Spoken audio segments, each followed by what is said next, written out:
Hi, this is David from iCovers with a quick review of Samsung's new Galaxy S8. We'll start by talking about looks because this phone is all about appearance. It's a really good looking phone, probably the best we've seen. It's actually difficult to do it justice on video. The front and back are both made from Gorilla Glass with no camera hump at the back and curves on every side that give a really premium feel. And when you hold it for the first time, you'll probably think that it's a really tall phone compared to others, but in reality it's not actually much bigger. Size-wise, it's slightly taller and slimmer than last year's S7. You can see the S8 on the right here, with the S7 in the middle and an iPhone 7 on the left. The reason for this is that the S8 has an infinity display. Basically that means the bezel, which is the name for the edge where your screen joins into the side of your phone, is almost completely gone. That means you get a lot more screen without actually having to make the phone itself much bigger.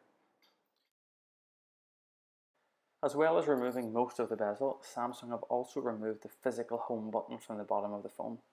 The button is now on the screen itself, which is actually where most other Android phones have had it for the last couple of years.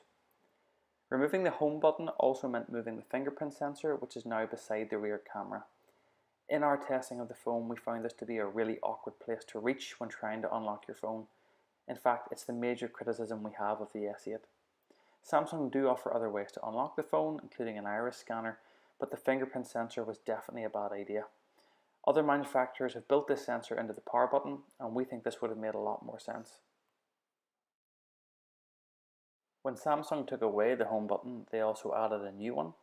It's just beneath the volume keys, and it's used to launch Samsung's new virtual assistant, Bixby. Bixby is similar to Siri or Amazon's Echo, except those things feel like they're actually ready to use, whereas Bixby feels like it's kind of only half finished. Samsung have promised big things from Bixby in the near future, but in the meantime, Google's Assistant is our preferred option. What is worth getting excited about are the cameras on the S8. They've both been improved, especially the selfie camera. Samsung have got a great reputation for cameras on their devices, and the S8 is no exception to that rule. Water and dust resistance have also been upgraded. We had a lot of fun testing this, and we can confirm that the S8 is easily able to withstand being in water for 15-20 minutes at a time. Samsung themselves claim it will withstand being submerged in up to 1.5 meters of water for about half an hour, but we haven't taken them up on that challenge quite yet. Overall then, we're impressed with the S8.